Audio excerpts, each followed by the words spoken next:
Hello, welcome to this story. Today I will tell you a suspense story. The story will make you feel different emotions: fear, curiosity, and tension. These emotions will help you remember and learn English better. There will be some missing words in the story.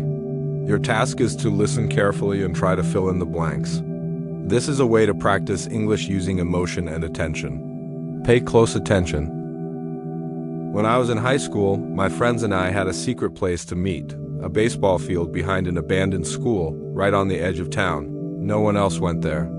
It was secluded, surrounded by dense woods. The town was small and poor, so nobody cared to take care of that forgotten spot. We liked it because it felt like our own hidden world, away from family problems and curious eyes. One of my closest friends, Lucas, really needed that refuge. His life at home was tough, with frequent fights and police visits. But on the field, none of that mattered. The only light came from an old, rusty lamppost near the stands, casting a weak orange glow that barely reached the shadows around. Often, when I was there alone, staring into the darkness of the forest surrounding the field, I felt a chill, as if something invisible was watching us. I tried to shake off that feeling with jokes or stories from my friends, but it always lingered in the back of my mind. One summer night, I arrived early at the field, expecting Lucas to show up, but he didn't come. After waiting quite a while and starting to feel uneasy, I decided to leave. When I got home, I checked my phone, no message from Lucas.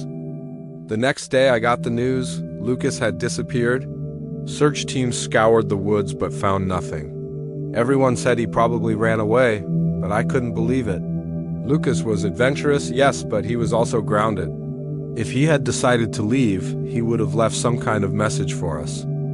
Weeks later, I thought about going back to the field alone. I felt angry and sad and didn't care about the dangers in the woods. When I got near the stands, I saw some people sitting there. I thought they were my friends, but they weren't. They were strangers, motionless like statues, except for one who was dancing and jumping in a strange, scary way. I felt deep fear and left as quickly as I could. When I got back to my car, I saw a strange vehicle in the parking lot, which looked like Lucas's car, but had its lights on. I backed out fast and drove away. That night changed everything. I never went back to the field, and even now, I don't understand what happened in those woods. I just know something very strange haunts that place. And maybe it took my friend away forever. Do you have a scary story to share?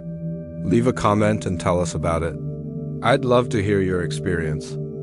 And don't forget to subscribe to the channel for more stories like this one. Now, let's watch the story again, this time with some missing. Listen carefully and try to fill in the blanks. This will help improve your English listening skills. Ready? Let's begin.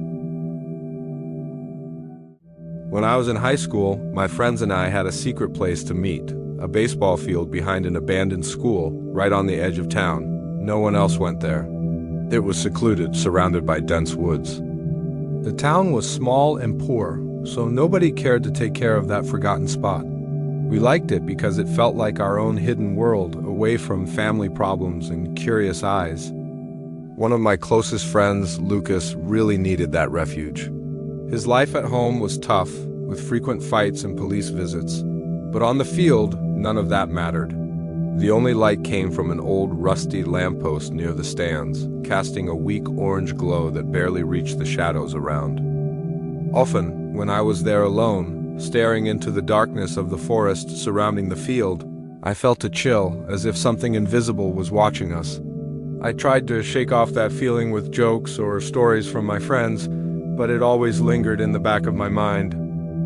One summer night, I arrived early at the field, expecting Lucas to show up, but he didn't come. After waiting quite a while and starting to feel uneasy, I decided to leave. When I got home, I checked my phone, no message from Lucas.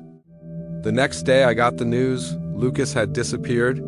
Search teams scoured the woods but found nothing. Everyone said he probably ran away, but I couldn't believe it. Lucas was adventurous, yes, but he was also grounded. If he had decided to leave, he would have left some kind of message for us. Weeks later, I thought about going back to the field alone. I felt angry and sad and didn't care about the dangers in the woods. When I got near the stands, I saw some people sitting there. I thought they were my friends, but they weren't. They were strangers, motionless like statues, except for one who was dancing and jumping in a strange, scary way. I felt deep fear and left as quickly as I could. When I got back to my car, I saw a strange vehicle in the parking lot, which looked like Lucas's car, but had its lights on. I backed out fast and drove away. That night changed everything. I never went back to the field, and even now, I don't understand what happened in those woods. I just know something very strange haunts the place. And maybe it took my friend away forever. Thank you for watching. If you want another scary story, check out the video on the screen now. See you in the next one.